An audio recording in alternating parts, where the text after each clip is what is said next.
Shalom. Welcome back. I hadn't made a video in a while, but I wanted to take a delve into this work known as the Clementine Homilies. If you've listened to my series of videos on the Clementine recognitions, you're probably somewhat familiar with this. The Clementine writings, there's two works, and they're very similar. I've compared them to comparing the book of Matthew and the book of Mark. They're very similar. They're slightly different from one another. Um, so there's some things in the homilies that's not in the recognition, some things in the recognition is not in the homilies, but they basically follow the same narrative, and at times they're word for word the same. So for that reason, I think that comparing Matthew and Mark to one another is kind of a good example. So I've never actually read the homilies from beginning to end. I've read parts of them numerous times and um, looked through them to find uh, the parts that kind of line up with the homily, or the recognitions and such and so forth. But I've never actually sat down and read the whole document beginning to end. So I was going to do that, and I figured, well, if I'm going to go ahead and read this, I might as well make a video about it, and maybe someone else will um, enjoy the experience also of of reading along with me. You can get a copy of this on the internet. Just type in uh, the Clementine homilies or the homilies of Clement into Google. You can also add the term PDF, and you'll find a PDF version of it.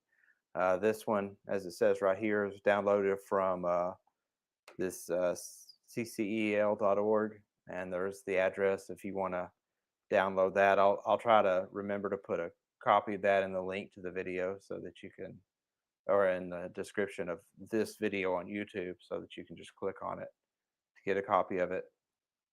You can also find it in this work called the Ante-Nicene Fathers, and in volume 8 you can find a number of works, but as you see, the Clementia, that is the writings of Clement, that's in there. And a lot of these documents are good to read. The 12 patriarchs, that's something that an early version of that was found in the Dead Sea Scrolls. These are all documents from the early believers in Yeshua. A lot of people don't like the word church, but these are essentially church documents. They were, and when I say church, I'm including the Gentile church and the uh, the Nazarenes in the same basic grouping, just for this purpose. I know that the Nazarenes are not necessarily part of the church, um, but these documents have been preserved by the church, and so that's where this comes from. The Ante-Nicene Fathers is kind of like it almost looks like a set of encyclopedias. I think there's 10 or 12 volumes, but volume number 8 is the one that talks about the writings of Clement. So, without too much further ado, we'll get into this. But if you just want, if you just want just this document, you can find it uh, here, that address listed. Okay, there's a introduction, and so I guess we can read it. We'll read the introduction. This is by Reverend Thomas Smith. We have already given an account of the Clementines in the introductory notice to the recognitions.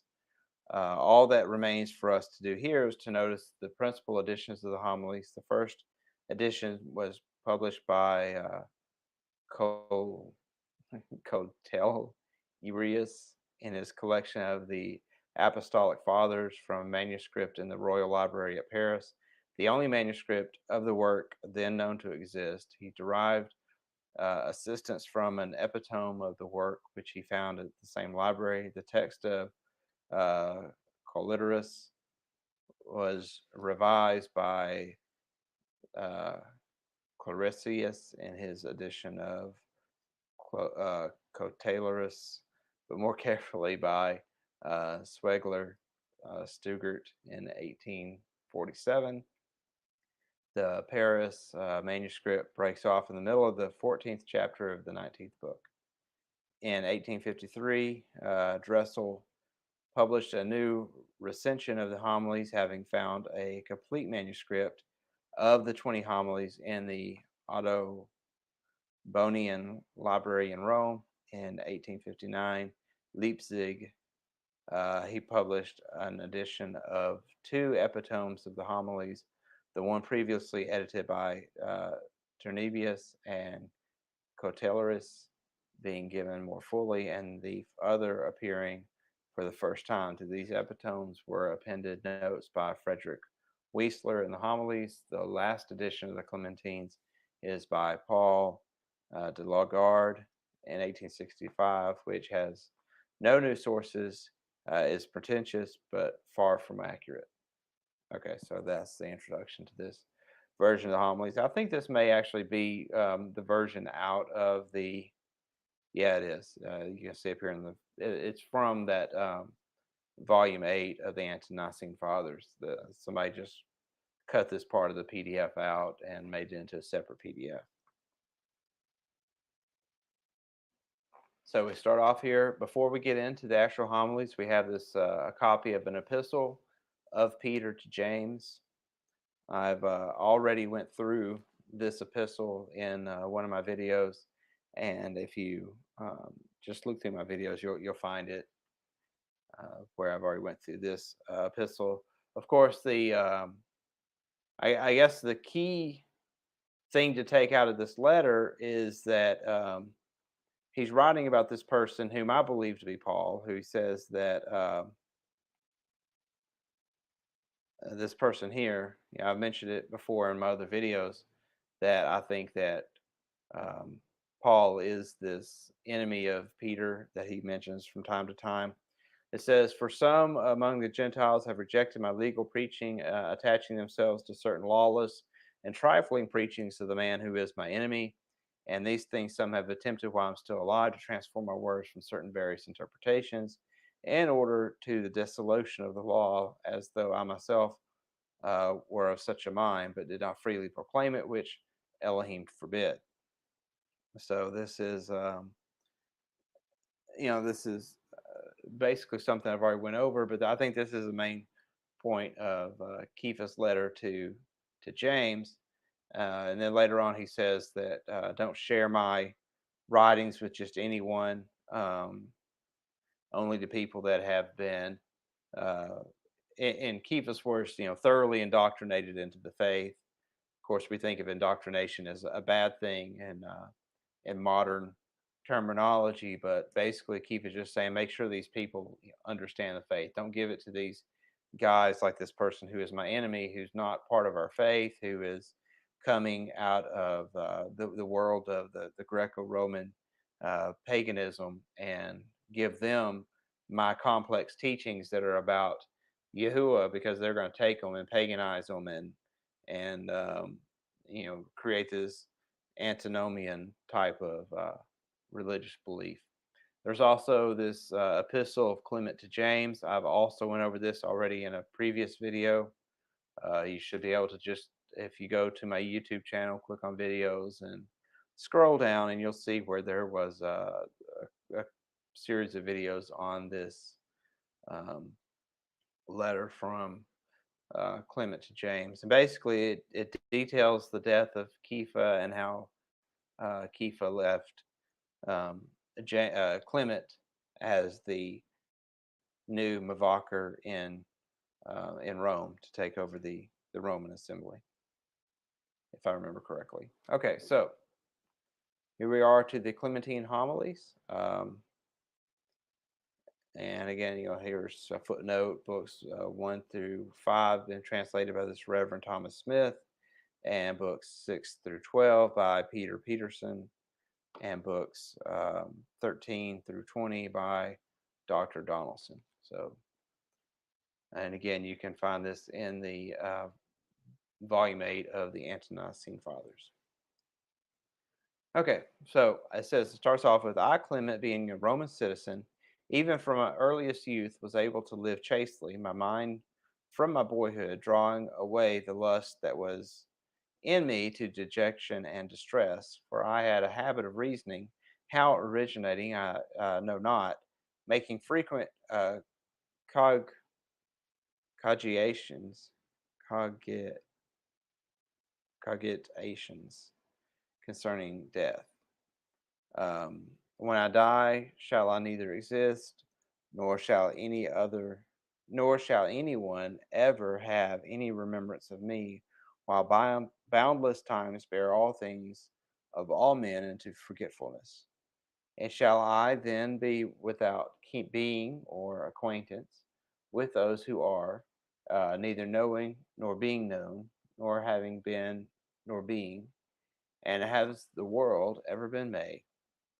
And was there anything before it that was made? For if it has been always, it shall also continue to be.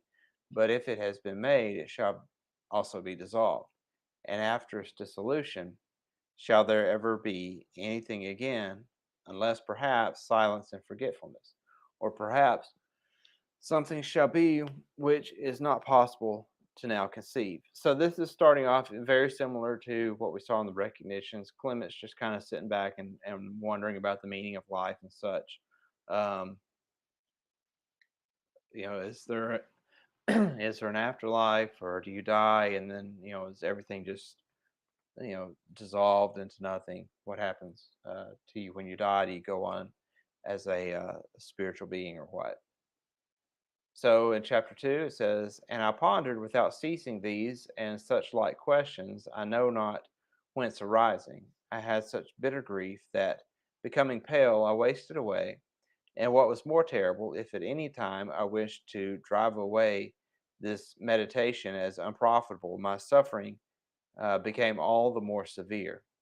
And I grieved over this, not knowing that I had a fair inmate, even my thought which was to me to be which was to be to me the cause of a blessed immortality, as I afterwards knew by experience, and gave thanks to Elohim, the master of all, for it was by this thought, which at first afflicted me, that I was compelled to come to the search and the finding of things, and then I pity those whom at first, through ignorance, I ventured to call blessed. Okay, so um, what's Clement saying here? He's talking about, okay, well, he was puzzling over these things, and it was to the point that it was affecting his health. And he says that he grieved over this, not knowing that he had a fair inmate. So I'm I'm kind of curious as to what he means by this.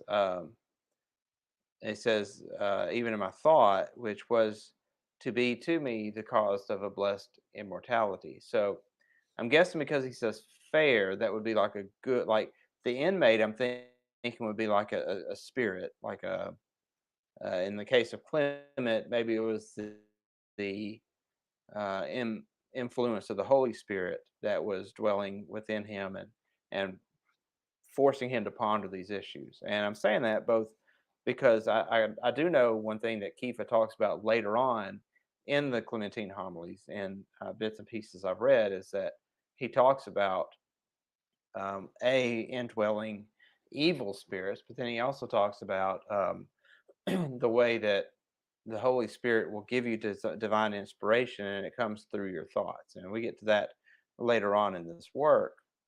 Um, so I'm thinking if it was an evil spirit, he wouldn't have called it fair. He would have called it, a wicked inmate that was making him grieved.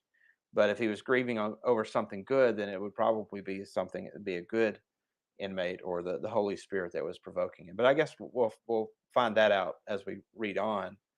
Um, and so but basically just saying, look, this is what I was struggling with. So, chapter 3 says, from my boyhood, then, being involved in such reasonings in order to learn something definite, I used to resort to the schools of the philosophers, but nothing else did I see than the setting up and the knocking down of doctrines and strifes and seeking for victory and the arts of syllogisms and the skill of assumptions. And sometimes one opinion prevailed, as for example, that the soul is immortal, and sometimes that it is mortal. If therefore at any time the doctrine prevailed that it is immortal, I was glad. And when the doctrine prevailed that it is mortal, I was grieved. And again, I was the more disheartened because I could not establish either doctrine to my satisfaction. However, I perceived that the opinions on subjects under discussion are taken as true or false according to their defenders and do not appear as they really are. Perceiving, therefore, now that this acceptance does not depend upon the real nature of the subjects of the subjects discussed, but that the opinions are proved to be true or false according to the ability of those who defend them, I was still more than ever at a loss in regard of things. Wherefore I groaned from the depth of my soul, for neither was I able to establish anything, nor could I shake off the consideration of such things, though, as I said before, I wished it. For although I frequently charge myself to be at peace in some way or other, thoughts on these subjects accompanied with feeling of pleasure will come into my mind. Okay, so he's basically talking about watching debates. So Clement, from his upbringing, we find out later that Clement was a very wealthy person, came from a very aristocratic family, and so he was provided with the greatest education that Rome had to offer. So he was in these schools of philosophy, which were essentially just they would teach this rhetorical style of debate, where you would and debate was a very big thing back then in Greco-Roman society. And these different sides would debate, and there was different methods of debate and arguing your case. And what Clement's saying here is that look, just because these people were great debaters and they were great at using these methods of rhetoric, they weren't proving anything true or false. All they were doing was showing off their ability to debate. Because one day, and the arguments were won by the person who made the best argument, not necessarily by the person who had the most truth. And so Clement, we know from the recognitions, he was looking more for someone who could give a simple answer and give it in truth, and not someone who could weave these big, complicated theological type of arguments and win the debate just by confusing the matter. Um, and again, I think that that's a kind of a sideways criticism of Paul, because Paul employed a lot of these Greco-Roman argumentative type of rhetoric, and um, and he's well known for that. I mean, you could just type in rhetorical style letters of Paul into Google, and you'll find just thousands of these seminary um, papers that were written, doctrinal theses and such about Paul's rhetorical methods that he used, and he used classic Greco-Roman rhetorical methods like strophe, antistrophe, soliloquies, and all these syllogisms and um, thesis, synthesis, or thesis, antithesis, synthesis. All these Greco-Roman styles of argument, and uh, he wouldn't just give a simple answer. He would twist scriptures and misquote scriptures, and he would, for instance, he would take like Habakkuk 2:4, which says the righteous will live by his faithfulness, and he changes it to where the righteous will live by faith. Completely destroys the meaning of the scripture itself, and people buy into this because Paul is so confusing and so hard to understand that they end up just finding one sentence that they can understand and say, oh, well, see, see this, Paul's saying this or Paul's saying that. Well, no, he's what a lot of people pick out and try to say, well, wait a minute, Paul is teaching pro Torah. They're taking out his antithesis. So Paul will present a thesis, his thesis, then he presents this antithesis, which is usually what people read to prove that Paul was Torah observant. And then he goes into his synthesis. And his synthesis is that there is a law, it's called the law of Messiah. And basically, the law of Messiah just says you have to be nice to each other. He's doing away with the majority of the Torah and just concentrating on the love your neighbor as yourself, and he's forgetting the whole like love, Elohim with all your heart, soul, mind, and strength. Anyway, so all that being said, that's basically what Clement's struggling with is he's not wanting someone who's good at debating to prove a certain point. He's just wanting to know the truth. He doesn't need a good complex uh, entertaining argument. He just needs simple facts. Tell it to me simple. All right, chapter 4 says, and again, living in doubt, I said to myself, why do I labor in vain when the matter is clear? That if I lose existence when I die, it is not fitting that I should distress myself now while I do exist. Wherefore, I shall reserve my grief till that day when, ceasing to exist, I shall not be afflicted with grief. But if I am to exist, what does it profit me now to distress myself gratuitously? And immediately after this, another reasoning assailed me, for I said, shall I not have something worse to suffer then than that which distresses me now? If I have not lived piously, and shall I not be delivered over, according to the doctrines of some philosophers, to uh, Pyriphlegethon and Tartarus, like Sisyphus or Titius or Zion, Izion, or Tantalus, and be punished forever in Hades. But again I replied, saying, but if there are no such thing as these, yet again I said, said I, yet again I said, sorry. But if there be, therefore, said I, since the matter is uncertain, the safer plan is for me rather to live piously. But how shall I be able, for the sake of righteousness, to subdue bodily pleasures, looking as I do to an uncertain hope? But I am neither fully persuaded what is that righteous thing that is pleasing to Elohim, nor do I know whether the soul is immortal or mortal. Neither can I find any well established doctrine, nor can I abstain from such debatings. Okay, so he's saying essentially, to put it in, I guess, like more Christian terms, he's like, okay, well, if I don't know for sure that there's life after death, then I should just live for the moment and enjoy the life I have and enjoy, the pleasures of this world and seek after money and power and that kind of thing because I don't know that there's an afterlife. And so I don't want to waste my time here on earth if when I die there's nothing after this world. But then he starts thinking, well, but then if I don't live piously, and I live in sin, then what if there is an afterlife, and then I can't go to heaven and I'm stuck in hell? And that's he's using the more pagan terms like Tartarus or uh, uh, Titius or Sisyphus or whatever for these pagan versions of what the Christians call heaven, and of course Hades. Um, for Gehenna. So anyway, that's basically his conundrum. So he's like, he couldn't find any well-established doctrine, and he could not get away from listening to the debates. And to be honest with you, that's part of the reason I don't like to debate.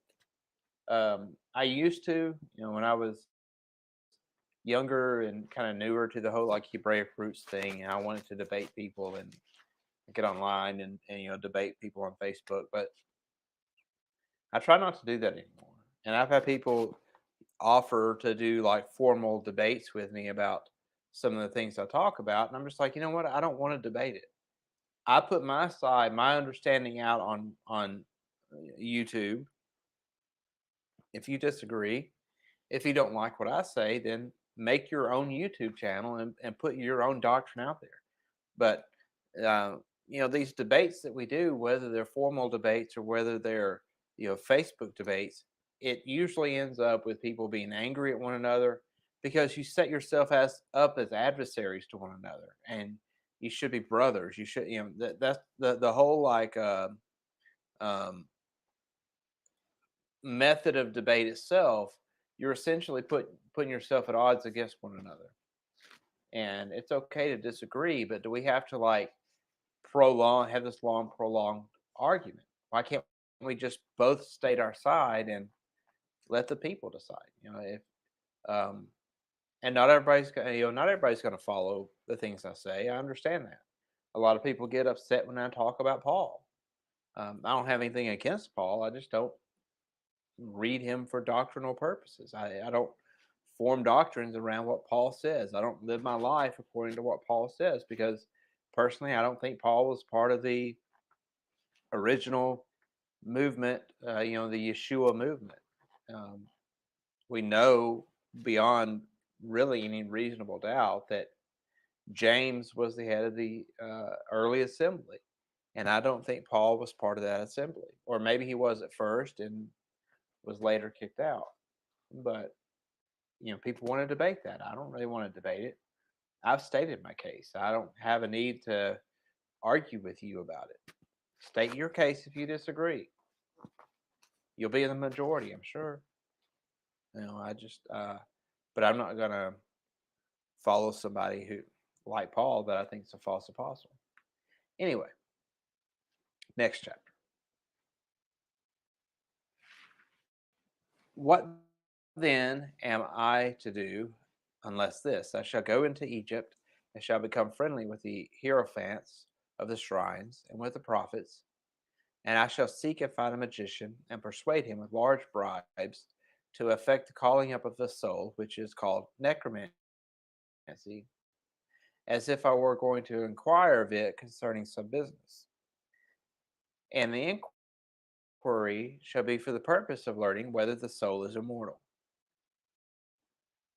But the answer of the soul, that it is immortal, shall not give me the knowledge from its speaking or my hearing, but only from its being seen, so that seeing it with my very eyes, I may have a self-sufficient and fit assurance, and from the very fact of its appearing that it exists, and never again shall the uncertain words of hearing be able to overturn the things um, which the eyes have made their own. However, Um, I submitted this very plan to a certain companion who was a philosopher, and he counseled me not to venture upon it, that on many accounts, for if, said he, the soul shall not listen to the magician, you will live with an evil conscience, as having acted against the laws which forbid the doing of these things. But if it shall listen to him, then besides your living with an evil conscience, I think that matters of piety will not be promoted to you on account of your making this attempt. For they say that the deity is angry with those who disturb souls after their release from the body. And I, when I heard this, became indeed more backward and undertake such a thing. But I did not abandon my original plan, but I was distressed at being hindered in the execution of it. So, okay, he's basically saying now, so I thought about going down to Egypt, hiring this necromancer to call up the spirit. And it would be with the command for the spirit to reveal itself to me so that way I can see it with my own eyes. And if I see this spirit with my own eyes, then I know that the spirit is immortal. But if I don't see it, then I'll know there's no such thing as a spirit. That when my body dies, my spirit dies with it. And so he thought he had this plan to know for certain, but then his friend was like, "Well, wait a minute. If you do that, that's against the laws of Elohim, and so therefore uh, it's going to be accounted as a sin to you. So you're actually, more or less going to like it's like you're shooting yourself in the foot by doing that." So now Clement's even more um, uh, distressed about what to do to know if the spirit is immortal or not. All right, we're at 30 minutes. I'm gonna, I think, break it up here, and we'll come back with with video number 2, starting at chapter 6. Thank you and shalom.